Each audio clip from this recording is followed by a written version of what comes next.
നല്ലൊരു സാരി വിത്ത് tissue art linen ആണ് കേട്ടോ. 3175. അതുകൊണ്ട് തന്നെ നമുക്ക് അത്യാവശ്യം ബഡ്ജറ്റിൽ നിൽക്കുന്ന ടൈപ്പ് സാരിയാണ്. അതിലും വർക്കും കൂടെ ആകുമ്പോഴോ ഭയങ്കര രസമല്ലേ കാണാനായിട്ട്. വീവാണ് മെയിനായിട്ട് വന്നിരിക്കുന്നത് കേട്ടോ സാരിയിൽ. ഓൾ ഓവർ നമ്മുടെ ലേസി ഡേസിയിലും പനി വർക്ക് പോലത്തെ വർക്ക്സ് ആണ് വന്നിരിക്കുന്നത്. ഓൾ ഓവർ ഹാൻഡ് വർക്കാണ് വന്നിരിക്കുന്നത്.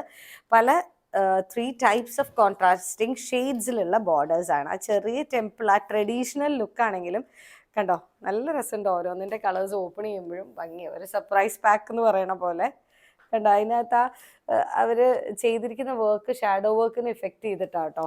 ഇത് കണ്ടോ 3175 ഇത് നല്ല സൂപ്പർ സംഭവം. ഇതിൻ്റെ ഇടയിൽ ജസ്റ്റ് ആ പൊസിഷനിൽ അവർ കളർ ഷെയ്ഡിങ്സും കൊടുത്തിട്ടുണ്ട്. അതാണ് ഹൈലൈറ്റ്.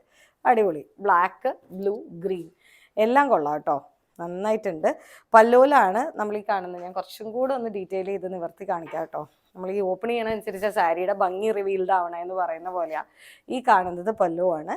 നോക്കിക്കോ, ഓൾ ഓവർ ആണ് ആ ബുട്ടി വന്നിരിക്കുന്നത്. ടെംപ്ലിംഗ് ആണ് വന്നിരിക്കുന്നത്. ബോർഡേഴ്സിൽ ഗ്രീൻ ആണ്. ബ്ലൗസ് പീസ് റണ്ണിങ് ബ്ലൗസ് പീസാണ് കേട്ടോ വന്നിരിക്കുന്നത്. ഇതിൻ്റെ അകത്ത് സംഭവം നല്ല ഭംഗിയുണ്ട് കാണാൻ. കോൺട്രാസ്റ്റ് ബ്ലൗസ് ഇടണം എന്ന് ചെയ്യണവർക്ക് അങ്ങനെ ചെയ്താലും നല്ലതാണ്. ഇപ്പോൾ ഇതിൻ്റെ കൂടെ ഒരു ഗ്രീൻ ബ്ലൗസ് ഇട്ടു എന്ന് വെച്ചാലും അതിനൊരു പ്രത്യേക ഭംഗിയുണ്ട് കാണാനായിട്ട്. ബ്ലൗസിൻ്റെ 2 സ്ലീവിലും അത്യാവശ്യം സൈസിലുള്ള ബുട്ടി തന്നെയാണ് വന്നിരിക്കുന്നത്. മറ്റേ നമുക്ക് ചെറുതാണ് വരാറ്. ഇത് കുറച്ചുകൂടെ സൈസിൽ സ്ലീവ് അടക്കം അവർ മാർക്ക് ചെയ്തിട്ട് എംബ്രോയിഡറി ചെയ്തിരിക്കുന്നത് കേട്ടോ. ഇതിനകത്ത് ആ ഒരു ചെറിയ പ്രിൻറ്റ് കൊടുത്തിട്ട് അതിനെ പൊസിഷൻ ചെയ്ത് അതുപോലെ തന്നെ ഹാൻഡും കൂടെ ചെയ്തിരിക്കുന്നതാണ് അതിൻ്റെ പ്രത്യേകത. അപ്പോൾ പെട്ടെന്ന് കാണുമ്പോൾ ഒരു ഷാഡോ വർക്ക് എഫക്റ്റാണ് വരുന്നത്. ആർട്ട് ലിനനിൽ തന്നെ ടിഷ്യൂ വീവിലുള്ള സാരിയാണ്.